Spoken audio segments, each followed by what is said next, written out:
Good morning, this is Nicole. I hope everyone is doing well this morning. This is going to be, of course, a science talk video.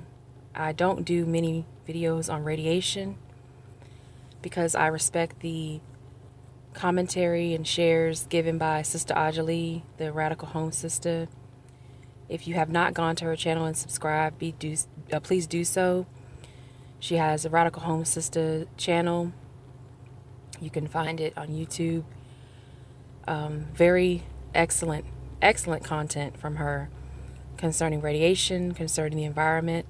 We had a really good live stream where she talked about minerals, vitamins, and what they do for your body, different aspects of these vitamins and minerals, and different supplements that you can use to enhance your health and well-being.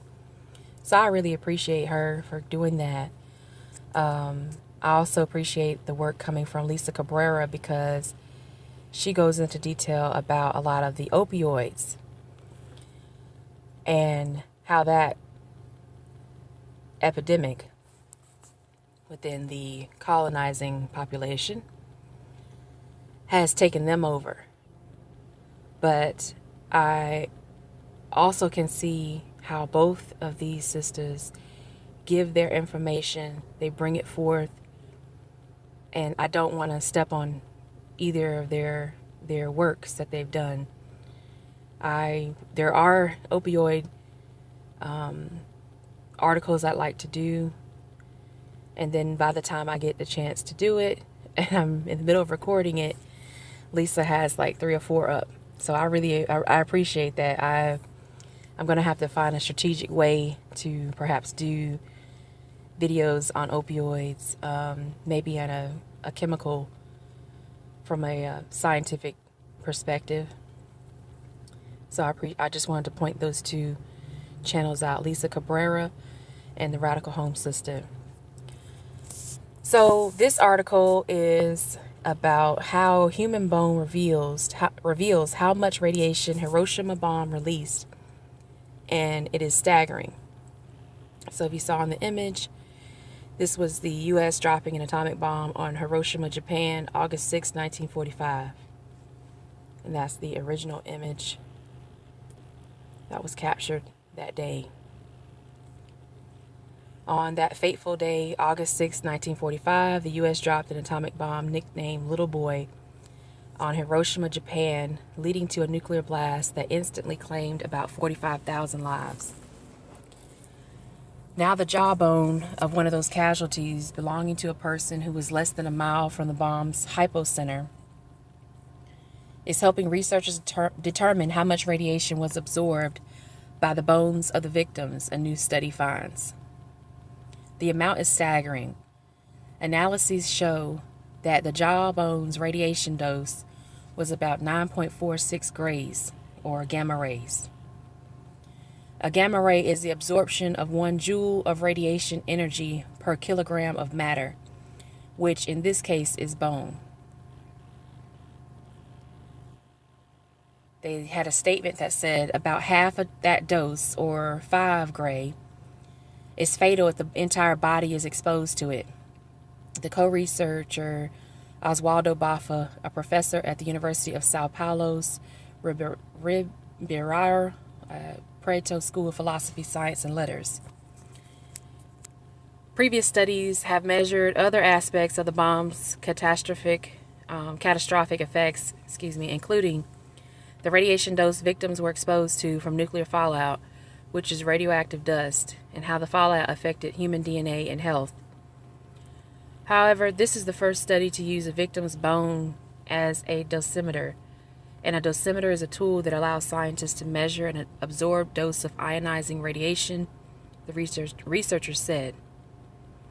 Moreover, the technique the scientists used, known as electronic spin resonance, or ESR, is a precise method that can measure radiation dose in future nuclear events.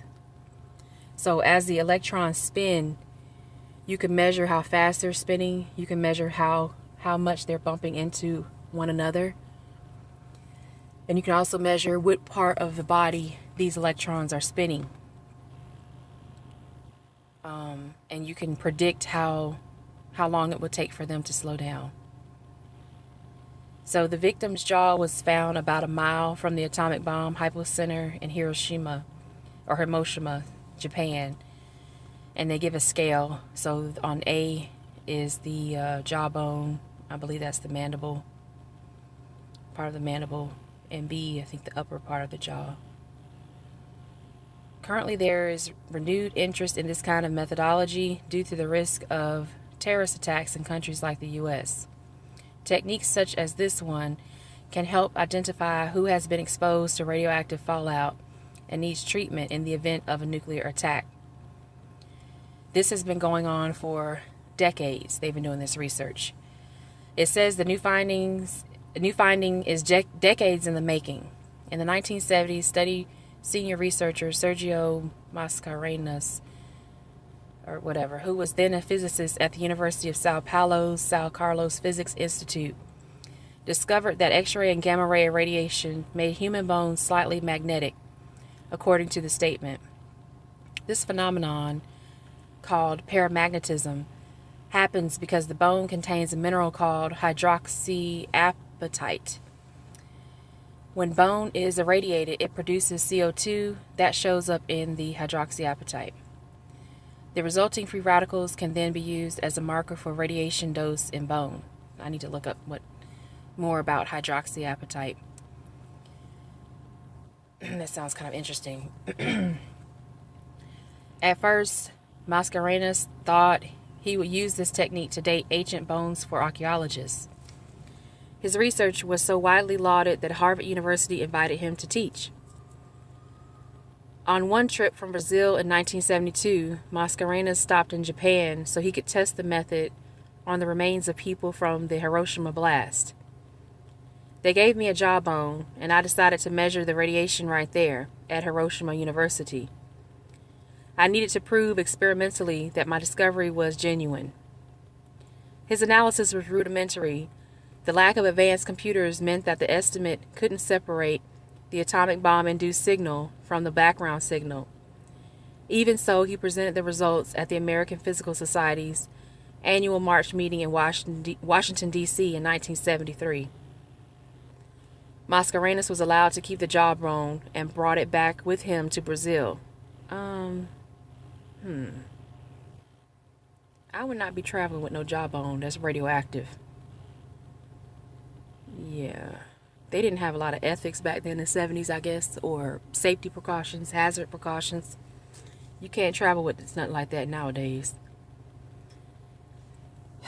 Excuse me. Now they have new analysis. Thanks to new advances in technology, researchers are now able to separate the background signal from the radiation dose from the nuclear attack. The background signal is a broad line that may be produced by various different things and lacks a specific signature. The dosimetric signal is spectral. Each free radical resonates at a certain point on the spectrum when exposed to a magnetic field, and I think Sister Ajali has talked about that in her videos as well. That they all have their own fingerprint in a way. And the way these free radicals are able to resonate and vibrate, because that's what they're doing. They're vibrating. Vibrating at different frequencies and vibrating differently once they come into contact with other entities or other minerals that are around, such as in your bones. When the U.S. dropped the atomic bomb, the weapon exploded about 1,900 feet above Hiroshima. The person whose jaw the researchers examined was about 0.9 miles from the bomb's hypocenter, or the spot below the bomb's blast. To study the bone, the researchers removed a small piece that was used in the previous study and then irradiated that piece in the lab, a process known as the additive dose method. We added radiation to the material and measured the rise in the dosimetric signal.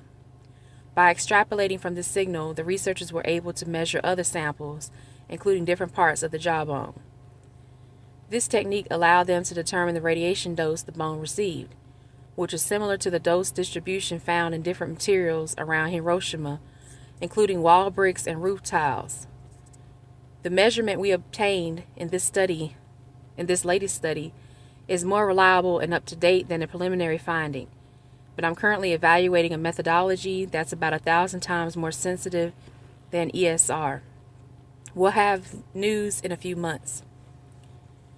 This study was first published online February 6th in the journal PLOS One, and they've updated to correct the process that produces CO2 in irradiated bone. It says CO2 is not produced when CO2 loses electrons.